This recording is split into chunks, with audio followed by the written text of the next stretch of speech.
Jumpa lagi bersama saya Rosi dalam program Bincang-Bincang Pastoral. Sobat Media Komsos, hari ini 21 April, masyarakat Indonesia memperingati Hari Kartini. Sosok Raden Ajeng Kartini sangatlah penting. Ia lahir pada tanggal 21 April 1879 di Mayong, Jepara. Kartini itu seorang perempuan yang memiliki semangat pendidikan yang tinggi.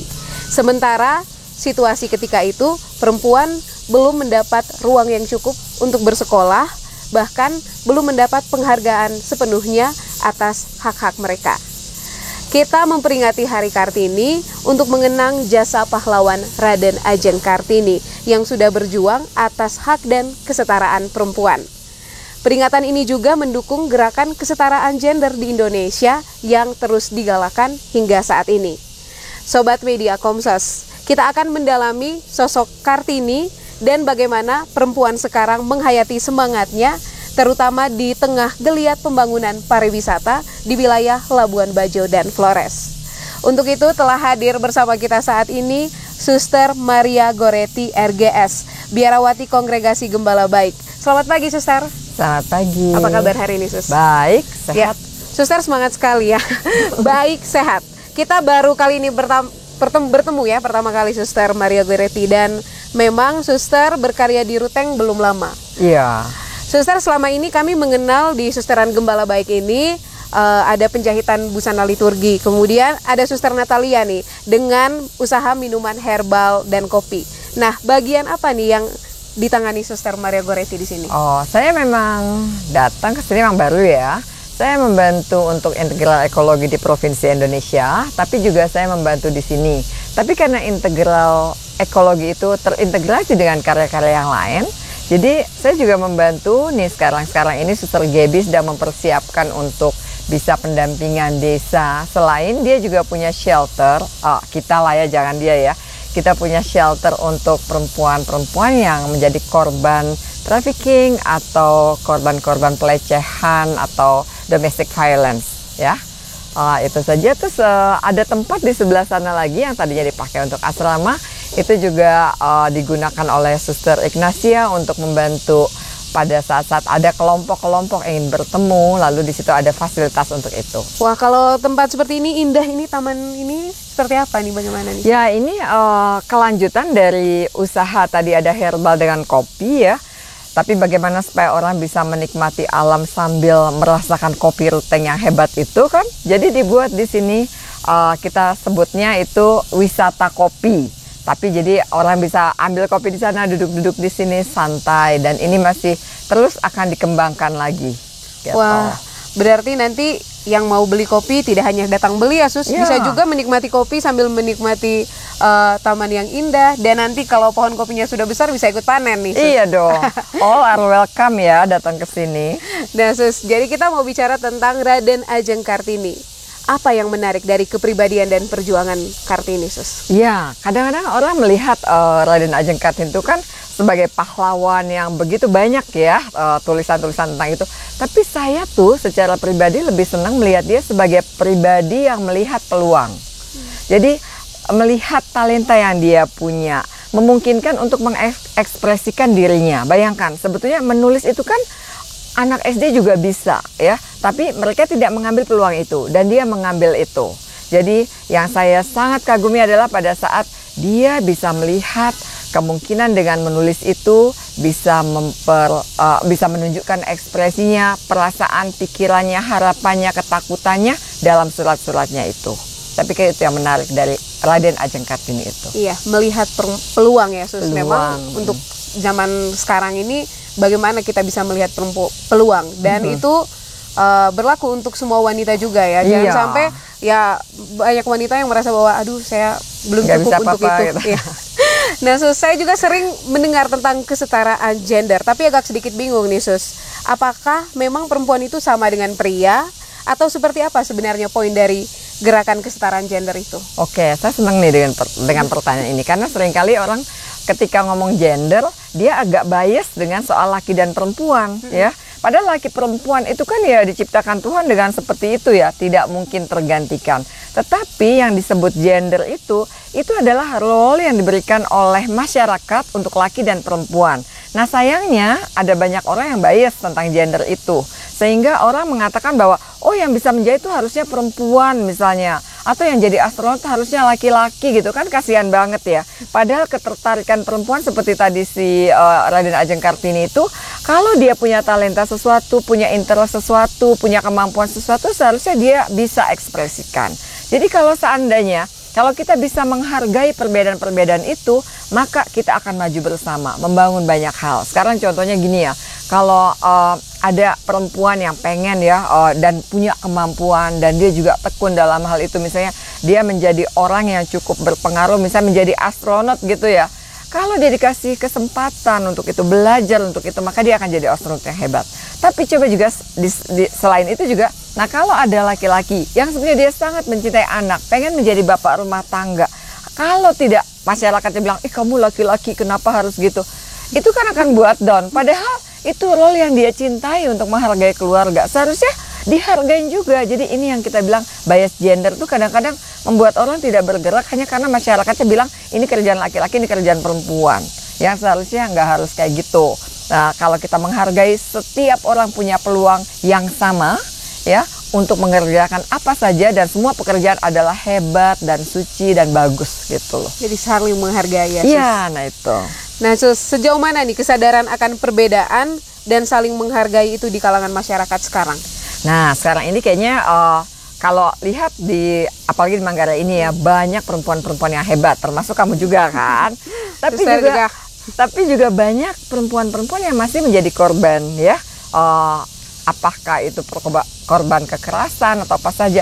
Nah, itu di situ berarti saya melihat bahwa kita masih harus bekerja sama untuk belajar menghargai perbedaan-perbedaan itu. Masih perlu banyak usaha untuk ada sampai ke situ. Tapi bukan berarti kita belum maju ya dalam hal itu. Kita udah tahu banyak. Banyak perempuan Manggarai yang tahu persis tentang hal ini. Tetapi didukung oleh semua pihak, baik perempuan maupun laki-laki, dari anak-anak untuk menghargai bahwa role perempuan, role laki-laki itu harusnya tetap diberikan peluang untuk bisa berkembang. Itu aja sih. Jadi perbedaannya perlu penghargaan untuk perbedaan-perbedaan yang ada. Perlu penghargaan untuk perbedaan-perbedaan yang ada. Nah, hari-hari ini sedang digalakan pembangunan pariwisata di Labuan Bajo, ya Flores, NTT. Peluang apa nih yang bisa diambil oleh perempuan Manggarai? Banyak sekali ya. Karena sebelum ini saya juga pernah membantu di Ekonomi Justice Indonesia untuk Gembala Baik ya. Dan pariwisata itu sebenarnya pintu masuk yang pemerintah bagus sekali melihat hal itu. Karena Labuan Bajo siapa yang nggak tahu kecantikannya ya, keindahannya itu ya. Tetapi dan gereja juga ikut mendukung dengan apa yang dibilangnya pariwisata holistik ya. Itu kan keren banget. Kata holistik itu sangat menarik loh. Karena berarti yang berkembang itu bukan hanya bagaimana fasilitas-fasilitas yang ada di sana untuk orang tamu-tamu, tetapi juga bahkan kita harus mencari apa-apa saja yang bisa kita kembangkan. Ada makanan-makanan kita yang enak sebetulnya, yang bagus, yang layak untuk ditunjukkan. Ada buah-buahan kita yang sebetulnya cuma ada di sini gitu kan, unik kayak durian itu ya. Ada orang-orang muda yang mungkin pandai untuk menari atau memunculkan puisi-puisinya yang bagus. Ada mungkin kalau anak-anak yang rajin membaca, dia juga bisa membuat satu karikatur yang bagus. Tetapi lebih daripada itu, bahwa mental menjadi tuan rumah ini perlu dikembangkan. Karena ada banyak, ketika orang datang, mereka juga membawa pengaruh. Tapi pada saat kita cukup kuat dengan semua tradisi-tradisi kita yang memang kaya, indah, dan bagus ya, itu kita akan tetap siap dengan hal-hal yang baru. Kita tidak berubah banyak, tapi kita juga menghargai orang-orang yang datang itu. Jadi mentalitas, karakter orang, ini kayaknya yang menjadi, kalau saya sih sangat tertarik untuk melihat lebih dalam lagi. Jadi kalau orang muda bisa berkembang lebih, dan tempat ini menjadi tempat yang memang menjadi tempat pariwisata yang bagus, pasti paling tidak ini menjadi satu cara untuk menjadi alternatif sebelum orang pergi bermigrasi. Juga menjadi alternatif sebelum perempuan-perempuan mau dijadikan korban trafficking, ya kan? Jadi ini satu peluang bagi kita semua untuk kalau kita mau mengembangkan pariwisata, setiap kita diundang untuk partisipasi. Apakah itu pikiran, seni-seni yang ada ya. Saya percaya tenunan-tenunan kita, crafting yang kita punya itu pasti banyak yang memukau. Tapi seringkali ibu-ibu udah bisa buat macam-macam, tapi nggak ada pasarnya, marketnya. Jadi perlu kerjasama antara pemerintah dan masyarakat atau lembaga-lembaga yang lain untuk bisa memajukan bersama-sama. Saya pikir ini peluangnya perempuan untuk melihat.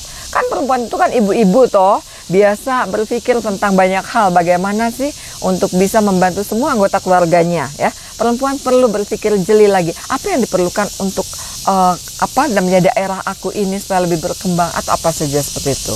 Semuanya dari airnya, udara yang bagus bisa nggak ditonjolin, dijual keindahannya tanpa dieksploitasi gitu. Jadi peluang ini sebenarnya sudah ada ya, sudah banyak sekali. Sekarang tinggal melihat itu. Bagaimana kita melihat dan berani mengambil ya, banyak yang mau maju tapi masih takut ini deh. Iya, mau maju tapi aduh sepertinya tidak ada yang mendukung. Ya, tidak ada yang mendukung. Jadi masih banyak ketakutan. Jadi tinggal di-push lagi, lebih berani untuk melihat dan mengambil peluang yang ada itu, ya, Sus. Nah, Sus, masih terkait pariwisata.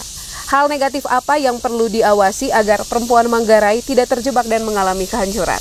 Nah, itulah yang saya bilang tadi soal karakter ya. Perempuan-perempuan Manggarai itu setahu saya sih perempuan-perempuan yang berani bekerja keras ya. Berani bekerja keras itu bukan hanya secara fisik, tapi juga mau belajar banyak gitu loh.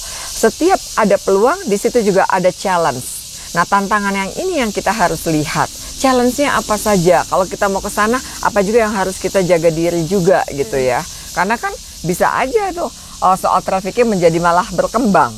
Ya, seharusnya kita tidak sampai situ. Pada saat kita bisa mencintai diri kita sebagai perempuan, menghargai diri kita sebagai perempuan, maka mereka akan jadi perempuan-perempuan yang bisa meliding semua dunia wisata kita. Gitu. Nah, Sus, terakhir. Apa harapan Suster bagi Kartini zaman now, zaman sekarang, atau untuk perempuan Manggarai Raya nih khususnya? Saya cuma berharap perempuan Manggarai itu mau bekerja sama, melihat peluang bersama, saling mendukung, bukan jotos-jotosan adu individual doang, tapi bekerja bersama, maju bersama, dan melihat ya kemungkinan-kemungkinan yang bisa dikembangkan, bukan hanya untuk dirinya. Pada saat dia menyelenggarakan hal itu untuk banyak orang, ada banyak kebahagiaan yang menunggu, ada rahmat yang menunggu untuk mereka. Gitu. Nah, mungkin bisa Suster ajak juga mungkin perempuan-perempuan di sana yang mau belajar nih, mau belajar menjahit atau apapun biar di Sesteran Gembala Baik. Baik, perempuan-perempuan Manggarai dimanapun Anda berada, percaya Anda punya kehebatan yang ada di dalam diri Anda yang bisa dikembangkan, bisa dibagikan dengan banyak orang, dan kita bersama-sama satu dengan lain saling membantu untuk mengembangkan dunia pariwisata di NTT ini, secara khusus Labuan Bajo atau Ruteng ini. Selamat berjuang bersama. Dan selamat Hari Kartini. Selamat Hari Kartini. Terima kasih Suster. Demikianlah bincang-bincang pastoral kita kali ini tentang semangat Kartini dan juga kaum perempuan hari ini. Semoga semangat Kartini dalam memperjuangkan kesadaran akan kesetaraan gender menjadi semangat kita juga.